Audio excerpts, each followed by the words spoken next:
రెచ్చగొట్టే విధంగా ప్రసంగాలు చేయటం అంటే నిజంగా గత దశాబ్ద కాలం పాలనలో వాళ్ళు చేసిన అభివృద్ధి గురించి మాట్లాడాలి, చేపట్టబడినటువంటి ఒక సంక్షేమ కార్యక్రమాల గురించి మాట్లాడాలి. కానీ అది కాకుండా ఇవాళ రెచ్చగొట్టే ప్రసంగాలతోని ఇవాళ కేవలం ఇలా రాముల వారి గురించి అంటే అసలు రాముల వారి మీద భక్తి లేనుడే కూడా అందరికీ రాముల వారిపై భక్తి ఉంటుంది. ఇప్పుడు చేసిన కార్యక్రమం చెప్పాలన్నా చేసిన కార్యక్రమాలు మాట్లాడకుండా ఇలా శ్రీరామచంద్ర ప్రభుతో మోడీ గారికి పోలికి అంటే శ్రీరామచంద్ర ప్రభు ఎక్కడ మోడీ గారు ఎక్కడ అని చెప్పంటున్నా. ఇవాళ పితృవాక్య పాలన కొరకు ఏదైతుందో రాజ్యాన్ని త్యజించిన వారు శ్రీరామచంద్ర ప్రభు అని చెప్పంటున్నా. ఆడిన మాట తప్పని వాడు శ్రీరామచంద్ర ప్రభు అని చెప్పంటున్నాను. అటువంటి శ్రీరామచంద్ర ప్రభుతో మీకు పోలిక నానే ఇక్కడ దేశభక్తులు దేశద్రోహులు ఎవరు దేశభక్తులు అని చెప్పంటున్నాను. ఈ దేశ సమగ్రత కొరకు సమైక్యత కొరకు తమ ప్రాణాలని త్యాగం చేసినట్టు కాంగ్రెస్ పార్టీ ఇందిరాగాంధీ గారు ఏదైతుందో ఇలా కాంగ్రెస్ పార్టీ స్ఫూర్తి అని చెప్పంటున్నాను.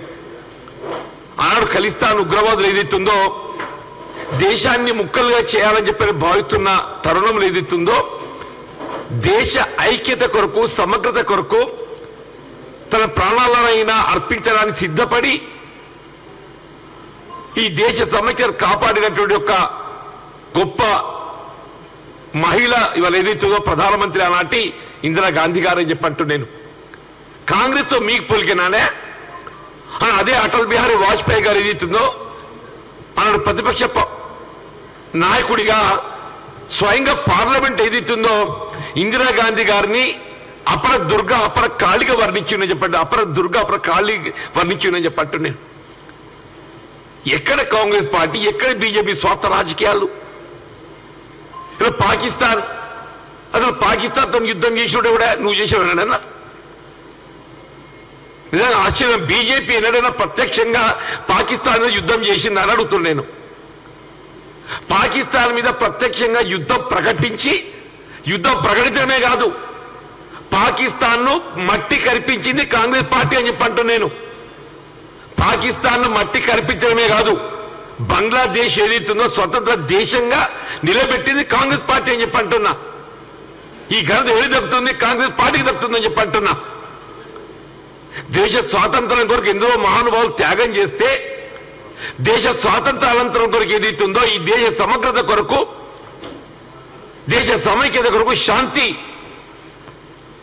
నెలకొల్పడానికి ఏదైతుందో ప్రాణార్పించిన ఘనత కేవలం కాంగ్రెస్ నాయకులు ఇందిరాగాంధీ రాజీవ్ గాంధీ గారికి దక్కుతుందని చెప్పంటున్నా. దేశమే కాదు ప్రపంచ శాంతి ఒక ప్రపంచ శాంతి నెలకొల్పాలనే భావనతోని రాజీవ్ గాంధీ గారు ఏదైతుందో శ్రీలంక ఎల్టీడీ ఉగ్రవాద చేతిలో ఏదైతుందో మరి దుర్మరణం కావడం జరిగిందని చెప్పి ఎవరే మీరు దేవుడి పేరు చెప్పుకొని ఓట్లు అడగడం కాదు. నిజంగా మీకు దేవుడిపై భక్తి ఉన్నట్టయితే మరి ఆలోచన విధానాన్ని మీరు అనుకరించండి. పాలనలో శ్రీరామచంద్ర ప్రభు యొక్క ఆలోచన విధానాన్ని అనుకరించండి. అసలు ప్రజాస్వామ్యానికి ప్రజాభిప్రాయానికి మార్గదర్శకం శ్రీరామచంద్ర ప్రభు పాలన అని చెప్పంటున్నా. ప్రజాభిప్రాయాన్ని గౌరవించింది ఎవరు అని చెప్పంటే ఇలా శ్రీరామచంద్ర ప్రభు అని చెప్పంటున్నా.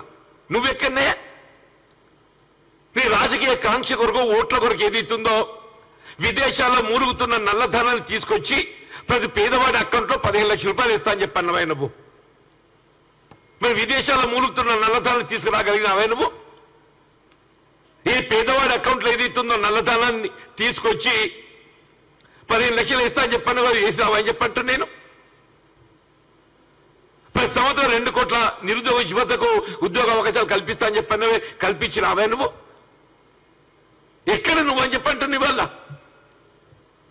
ఎక్కడ వికసిత భారత్? వికసిత భారత్ ఎవరికి? పెట్టుబడిదారులకు వికసిత భారత్. ఈ దేశంలో వికసిత భారత్ ఎవరికి? పెట్టుబడిదారులకు, అంబానీ అదాని లాంటి పెట్టుబడిదారులకు వికసిత భారత్. దేశ సరిహద్దుల్లో ఇలా దేశ రక్షణ కొరకు ప్రాణాలు అర్పించడానికి సిద్ధంగా ఉండి పోరాటం చేస్తున్న సైనికులు ఒకవైపు ఉంటే ఈ దేశాన్ని పట్టెడన్నం పెట్టే విధంగా వీళ్ళు అన్నపూర్ణ లాంటి రైతాంగం వీళ్ళు మొత్తం దేశంలోనే వీళ్ళ ప్రధాన ఉత్పత్తి వ్యవసాయం అని చెప్పి అంటున్నా.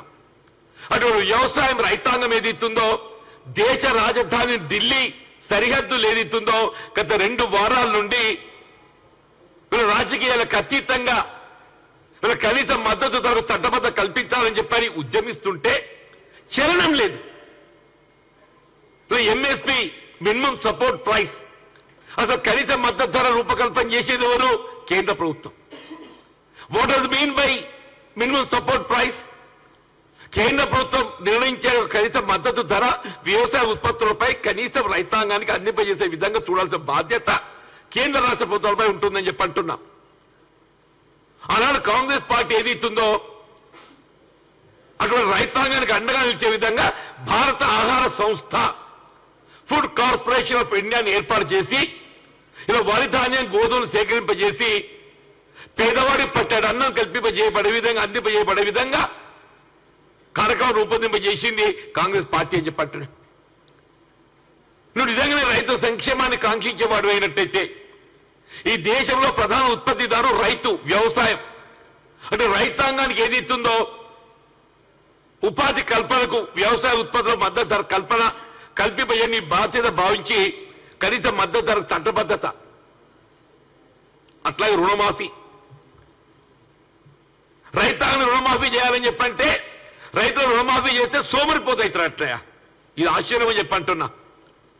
రైతులకు రుణమాఫీ చేస్తే సోమరిపోతాయితాడు. అది అంబానీ అదాని లాంటి బడా పారిశ్రామికవేత్తలకు ఏదైతుందో ఎన్పీ అకౌంట్ అనే నెపంతో మరి వాళ్ళకు లక్షలాది కోట్ల రూపాయల రుణ వసూలు నిలిపివేసి మరి సహాయం చేస్తే వాళ్ళు సోమరిపోతులు కాదు. రైతుకు రుణమాఫీ చేస్తే సోమరిపోతులు అవుతారు. మీరు చౌదరి చరణ్ సింగ్ అని చెప్పంటున్నా. రైతు నాయకుడు ఎవరు దేశంలో అని చెప్పారంటే చౌదరి చరణ్ సింగ్.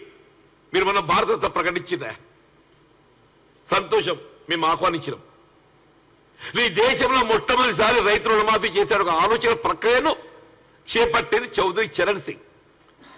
మీరు ఎప్పుడైతే చౌదరి చరణ్ సింగ్ ను గౌరవించి మరి భారతరత్న బిరుదాంకితులు చేసిండ్రో ఆయన ఆలోచన విధానానికి అనుగుణంగా రైతాంగాన్ని రుణవిముక్తులు చేసే బాధ్యత మీ మీద లేదానే?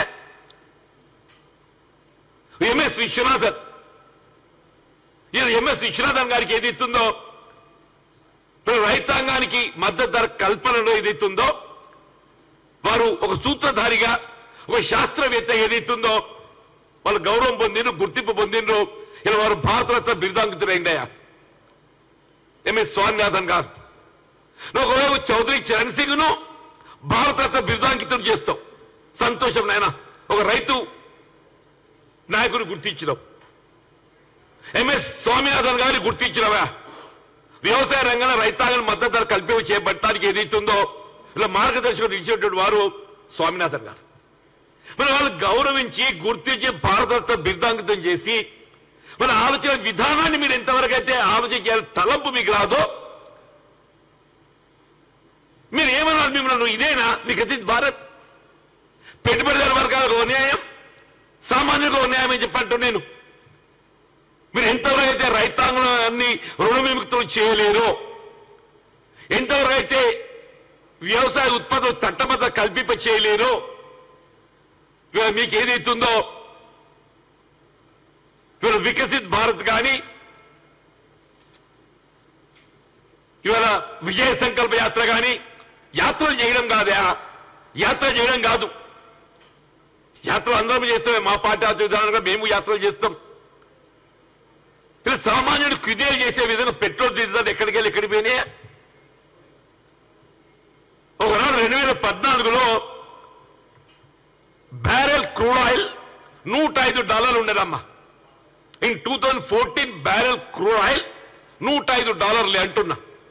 $105 క్రూడ్ ఆయిల్ ఉన్ననాడు అంతర్జాతీయ మార్కెట్లో పెట్రోల్ $70-75 మధ్య ఉండే, డీజిల్ $50-55 మధ్య ఉండే. ఇలా క్రూడ్ ఆయిల్ అంతర్జాతీయ మార్కెట్లో బ్యారెల్ $70-75 మధ్య ఉన్నది. అదే అంతర్జాతీయ మార్కెట్లో క్రూడ్ ఆయిల్ ధర తగ్గిందో మీకు ఆటోమేటిక్ పెట్రోల్ డీజిల్ ధర తగ్గాలి. తగ్గకుండా ఆయిల్ కంపెనీలకు కొమ్ము కాసే విధంగా ఏదిస్తున్నదో పెట్రోల్ $105 నాడు 75 రూపాయలు ఉంటే ఇవాళ 110 రూపాయలు అని చెప్పంటున్నాను. 105 రూపాయల నాడు డీజిల్ 55 రూపాయలు ఉంటే ఇవాళ ఎంతనైనా 95-100 రూపాయలు అని చెప్పంటున్నాను. ఇదేనా నేను వికసిత్ భారత్? దేశం వెలుగుతోంది. ఎక్కడ వెలుగుతుంది? పెట్టుబడిదారి వర్గాల ఇళ్లలో వెలుగుతుంది. అంబానీ అదాని ఇళ్లలో వెలుగుతుంది అని చెప్పంటు నేను. అంబానీ అదాని ఇళ్లలో వెలుగుతుంది అని చెప్పంటు నేను. ఆడబిడ్డలు కనీసం వంట చెరుకు ప్రత్యామ్నాయంగా కుకింగ్ గ్యాస్ అలా 400 రూపాయలు ఉంటే ఇవాళ ఎంతనే 1100-1200 రూపాయలు అని చెప్పంటు నేను. ఇదేనా వికసిత్ భారత్? ఆడబిడ్డలు అని చెప్పంటు, ఆడబిడ్డలు వంట చెరుకు గృహిణులు అని చెప్పంటు నేను. అటువంటి గృహిణులకు ఏది ఇస్తుందో కాంగ్రెస్ పార్టీ తెలంగాణ రాష్ట్రంలో చెప్పంటు నేను. కాంగ్రెస్ పాలిత రాష్ట్రాలలో ఇలా మొన్న ఆర్టీసీ బస్సుల్లో ఉచిత ప్రయాణ రవాణా సౌకర్యం, సమ్మక్క సార్లక జాతరకు ఏది ఇస్తున్నదో గత పర్యాయం 80 లక్షల యాత్రికులు వస్తే సందర్శకులు, ఈసారి అది 1,20,00,000 అంటున్నా. ఆల్మోస్ట్ 50% ఎదుగుదల. అందులో 2/3 మహిళల ఆడబిడ్డలు. కుకింగ్ గ్యాస్ ఏదైతుందో మీరు గ్యాస్ కంపెనీలు ఎంతకి ఇచ్చినా కానీ ఆడబిడ్డలకు 500 రూపాయలకి సిలిండర్ అనిపించేసే విధంగా, ఆడబిడ్డలకు గౌరవించే విధంగా కాంగ్రెస్ పార్టీ కార్యక్రమాన్ని అమలు చేస్తే, గృహ విద్యుత్ 200 యూనిట్ల వరకు గృహ అవసరాలకు సంబంధించి ఎవరు 200 యూనిట్ల లోపు కాలిస్తే వారికి అందరికి ఉచిత విద్యుత్ సౌకర్యం. కనీసం ఒకవేళ ఆలోచన చేసినారా మీరు? ఏంటి వికసిత్ భారత్? విజయ సంకల్ప యాత్ర ఎక్కడ నాయన అని చెప్పంటున్నా. ఏ రాజకీయ పార్టీ కానీ రాముల వారిని ఆదర్శంగా తీసుకొని ఎవరైనా పాలన చేశారు. మేము హిందువులమే, మా సెక్యులర్ విధాలు కట్టుబడి ఉన్నాం, మేము అన్ని మతాలను గౌరవిస్తాం అని చెప్పంటున్నా. నేను నా మతాన్ని నేను ఎంత ప్రేమిస్తానో ఇతర మతాన్ని కూడా అంతే గౌరవించడం నా బాధ్యత అని చెప్పట్టు. అది రాజ్యాంగం నిర్దేశించింది. మన మతాన్ని మనం ప్రేమించడం చెప్పంటే ఇతర మతాలను కించపరచడం కాదు. మన మతాన్ని మనం ప్రేమించడం అని చెప్పంటే ఇతర మతాలను కించపరచడం కాదు. మతం అనేది స్వార్థ ప్రయోజనాల కొరకు వాడుకోవడం ప్రయత్నం చేయడం కాదు అని చెప్పంటున్నా. రాముల వారిని కీర్తించాలి, రాముల వారి పాలన అని చెప్పారంటే ఆయన ఆలోచన విధానానికి అనుగుణంగా, ఆయన ఏ ప్రజాభిప్రాయానికి అనుగుణంగా ఒక ప్రజాస్వామ్యయుతంగా ఏదైతే పాలన చేయడం జరిగిందో, ఆడిన మాట తప్పని వాడు ఎవరు అంటే కేవలం శ్రీరామచంద్ర ప్రభు అని చెప్పంటున్నాడు. ఆ విధంగా పాలన చేయాలి. నువ్వు అనయా? ఎక్కడ శ్రీరామచంద్ర ప్రభు, ఎక్కడ నరేంద్ర మోడీ గారే? నువ్వు ఎవరో దేవునితో పోల్చుకుంటాడే? దేవునితో మనిషి పోల్చుకుంటాడే? అంటే మనిషి అహంకారం నెత్తికెక్కితే ఎట్టుంటది? మనిషి అహంకారం నెత్తికెక్కితే ఎట్టుంటది చెప్పంటున్నాను నేను. అంటే ఇదే పాలన ఇచ్చే కొనసాగితే రాముల వారి బదులుగా ఏదైతుందో మోడీ గారి విగ్రహాలు ఏర్పాటు చేస్తారా చెప్పండి. వీళ్ళు మళ్ళీ తప్పిపోయి బీజేపీకి దేశంలో వచ్చినట్టయితే రాముల వారు కాదు కీర్తించేది, మోడీ గారి కీర్తించాలి. దేవాలయాల్లో రాముల వారి విగ్రహాలు కాదు, మోడీ గారి విగ్రహాలు పెట్టాలని చెప్పి ఆలోచించేదంతా మరి విధానం ఏదైతుందో భారతీయ జనతా పార్టీ చెప్పంటారు. దయచేసి వాస్తవాలకు అనుగుణంగా నిర్మాణంతో వ్యవహరిద్దాం చెప్పంటున్నాను నేను. ఈ దేశం కోసం ప్రాణాలు అర్పించిన ఘనత కేవలం కాంగ్రెస్ పార్టీ, త్యాగమూర్తుల చరిత్ర కేవలం కాంగ్రెస్ పార్టీకి ఉందని చెప్పంటున్నా. త్యాగమూర్తుల చరిత్ర కేవలం కాంగ్రెస్ పార్టీకి ఉందని చెప్పంటున్నా. దేశ స్వాతంత్రం కొరకు ఉద్యమించడమే కాదు, దేశ స్వాతంత్రానికి ప్రాణాలు అర్పించడమే కాదు, దేశ స్వాతంత్రానంతరం కూడా ఈ దేశ సమగ్రతకు సమైక్యత కొరకు పోరాటం చేసి ప్రాణాలు అర్పించిన త్యాగ చరిత్ర కేవలం కాంగ్రెస్ పార్టీకి మాత్రం ఉందని చెప్పంటున్నా. దయచేసి ఆ విధంగా ఆలోచించాలి. అంతేగాని ఏదైతున్నదో నీ స్వార్థ ప్రయోజనాల కొరకు ఆడబిడ్డలను అగౌరవపరిచే విధంగా ఏంటో ఇదేనా? మీకు దేశం నేర్పిన హిందూ సంస్కృతి ఇదేనా? హిందూ సంస్కృతి ఏం నేర్పుతుందే? ఆడబిడ్డలు గౌరవించాలని చెప్తుందా? ఆడబిడ్డలను కించపరచాలని చెప్తున్నదే? మొన్న కూడా అంటాడు నిన్న మా దగ్గరకు వచ్చి జగిత్యాలకు వచ్చి 10 రూపాయలకు అప్పుడు పోతారా అని చెప్పంటాడా టికెట్ అంటే నీకు ఏదైతే సంక్షేమ కార్యక్రమం అమలు అని చెప్పంటే నువ్వు చెయ్యవు నీ చేత కాదు మేము చేస్తే ఏదైతున్నదో నువ్వు ఆడబిడ్డను కించపరిచే విధంగా నువ్వు మాట్లాడుతావు ఇదే మీ సంస్కృతి అని చెప్పంటు నేను కాస్త ఏదైతుందో ఒక మానవత్వం కలిగినటువంటి నాయకులుగా మాట్లాడిన మానవత్వం కలిగిన నాయకులుగా మాట్లాడిన చెప్పంటున్నా మానవత్వాన్ని విస్మరించడం కాదు ఇలా మానవత్వాన్ని విస్మరించి మాట్లాడితే ఇలా ప్రజలు విజ్ఞులు ప్రజలు అందరికీ గమనిస్తున్నారని చెప్పంటున్నా అన్ని ఆలోచిస్తున్నారని చెప్పంటున్నా దయచేసి రెచ్చగొట్టే విధంగా ప్రసంగాలు చేయడం కాదు వాస్తవ దృక్పథంగా నిర్మాణాత్మకంగా గత 10 సంవత్సరాల కాలంలో మేము చేసిన కార్యక్రమాలు చెప్పండి మేము చేసిన గతంలో మేము చెప్తాం యూపీఏ ప్రభుత్వ హయాంలో మీ యూపీఏ ప్రభుత్వ హయాంలో ఏదైతుందో అవినీతిని అరికట్టిపడే విధంగా ఇవాళ సమాచార హక్కు చట్టం తెచ్చినమే మేము సమాచార హక్కు చట్టం ఎవరు తెచ్చిండ్రు కాంగ్రెస్ పార్టీ తెచ్చిందని చెప్పండి పేదవాడి పట్టడన్నం పెట్టే విధంగా ఫుడ్ అష్యూరెన్స్ యాక్ట్ ఆహార భద్రత చట్టం ఎవరు తెచ్చిండ్రు కాంగ్రెస్ పార్టీ తెచ్చింది గ్రామీణ ప్రాంతంలో వ్యవసాయ కూలీలకు ఉపాధి కల్పింపజేయబడే విధంగా ఇలా గ్రామీణ ఉపాధి హామీ పథకం Mahatma Gandhi national rural employment guarantee scheme ఎవరు తెచ్చిందే కాంగ్రెస్ పార్టీ తెచ్చింది నీ గత బడ్జెట్ ఏదైతుందో 23-24లో 72,000 కోట్లు ఉంటే NREGS బడ్జెట్ కేంద్ర ప్రభుత్వం ఇలా 24-25లో దాన్ని 60,000 కోట్లు కుదించిందమ్మా last year it was 72,000 crores వాళ్ళ బడ్జెట్ పెరగాలి ఏమైంది 72,000 కోట్లకు ఎడమ చేయబడ్డటువంటి NREGS 23-24లో 24-25కి వచ్చారు కదా 60,000 కోట్ల కుదించబడ్డది అంటే ఆల్మోస్ట్ 20% తగ్గించిందని చెప్పండి ఇదే నిరుపేద గ్రామీణ ప్రాంతం వ్యవసాయ కూలీలకు గ్రామీణ ప్రాంతం నిరుద్యోగ యువతకు ఉపాధి కల్పించే ఒక ఆలోచన విధానం ఇదే వికసిత్ భారత్ పెట్టుబడి వర్గాల కొమ్ముగాయడమే వికసిత్ భారత్ కాదని చెప్పి అంటున్నా సామాన్య ప్రజానీకానికి అండగా నిలవడం వికసిత్ భారత్ అని చెప్పి అంటున్నా కాంగ్రెస్ పార్టీ సామాన్య ప్రజానీక దళితులు బలహీన వర్గాలు అల్పసంఖ్యాక వర్గాల మహిళలు ఆడబిడ్డలు రైతాంగం రైతు కూలీలకు అండగా పార్టీ కాంగ్రెస్ పార్టీ అని చెప్పని నేను మనం చేస్తామని చెప్పినాను థ్యాంక్ యూ